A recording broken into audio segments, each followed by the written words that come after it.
Les Germains et les Celtes utilisaient de la graisse de chèvre et des cendres de bouleau pour fabriquer leur savon. Selon la légende, les anciens Romains célébraient des holocaustes animaux sur les pentes. Les cendres de bois des feux de leur autel se mêlaient à la graisse des animaux sacrifiés, formant une sorte de savon primitif. Savonnez-vous de bon cœur et insistez bien sur les pieds. Le savon et les salles de bain sont là. Allez-y, franchement. Je vous laisse. Ce liquide savonneux aurait coulé vers les bords argileux d'un cours d'eau voisin, où les habitants auraient constaté qu'à cet endroit, le linge se pouvait être nettoyé particulièrement, facilement et efficacement. C'est pourquoi le savon tirerait son nom latin, sapo, le nom de la montagne. Installée en Auvergne à Uriel dans l'Allier, aux portes de la Creuse, Vanessa est passionnée de plantes et de produits naturels. C'est Rasoul Cannelle, qui sont la cannelle. Aromathérapeute et phytothérapeute, elle exerce dans la savonnerie à froid depuis une dizaine d'années. La saponisation à froid est un procédé qui permet de garder toutes les propriétés des composants et n'utilise jamais de machine consommatrice d'énergie. Pourquoi le nom Savonessa? C'est juste la contraction de Vanessa et le savon, donc Savonessa. Savonessa, c'est une savonnerie artisanale de savon saponifié à froid. C'est une méthode ancestrale qu'on faisait il y a des centaines d'années, avec du suif de cochon et puis de la cendre de salicorne ou de la cendre de bois.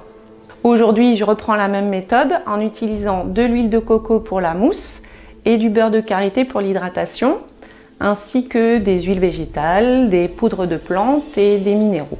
Au tout départ, je suis aromathérapeute, phytothérapeute, donc les plantes, les huiles essentielles. Et quand mon premier garçon est né, il avait des gros problèmes de peau. Et j'ai essayé comme tout le monde, les gels douche bébé, les surgrasses, son savon, etc. Et rien ne le soulageait.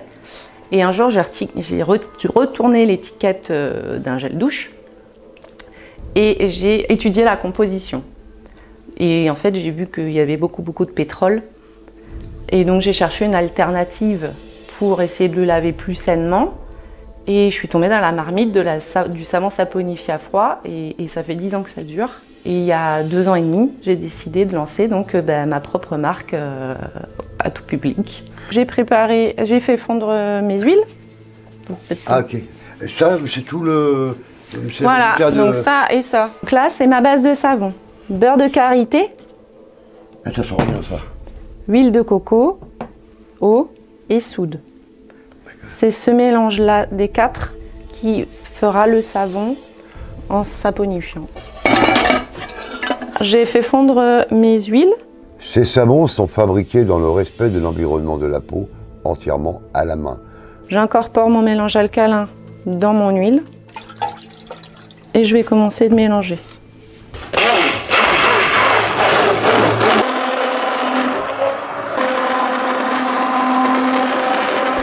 Je vais séparer pour faire mes 2 couleurs. Donc là, j'ai mis un petit peu d'oxyde de zinc pour obtenir la couleur blanc. Et on a ici ma poudre d'ortie qui est riche en minéraux et qui va être bon pour la peau. Là, c'est de l'huile d'avocat et mon huile essentielle de menthe verte.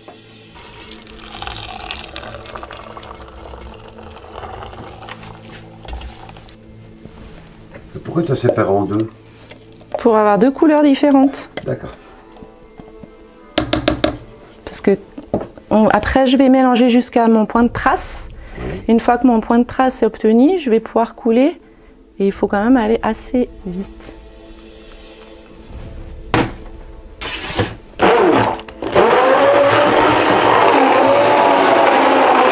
C'est le zinc qui fait la couleur blanche.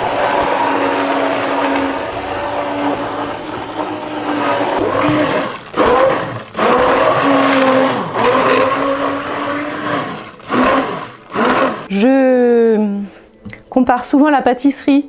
Ouais. Quelqu'un qui est mordu de pâtisserie, il va faire des gâteaux, des jolis gâteaux. Le dosage, la température aussi. Pour faire des... Ouais. La température joue, température voilà, la température va jouer aussi.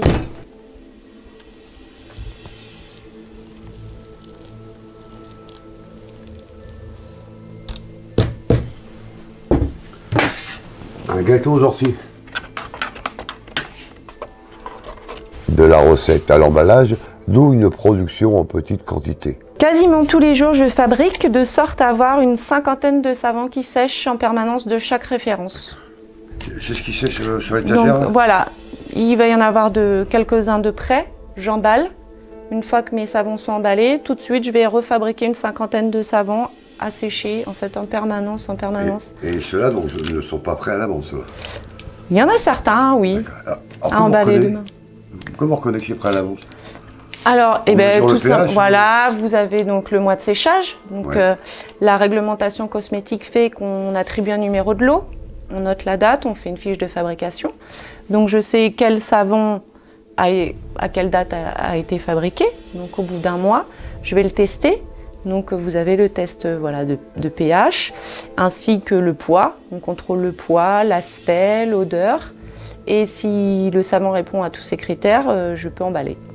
Okay. Et refabriquer. Et aller vendre. C'est cool.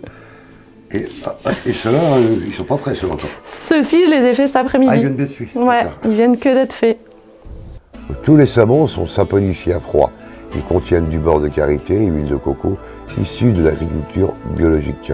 Et je vais utiliser aussi des produits locaux. Donc le savon au miel, c'est du miel d'Uriel. Et je suis en train de développer en collaboration avec les safrans d'Arquille un savon et une crème hydratante au safran local. Je distribue dans la ruche qui dit oui.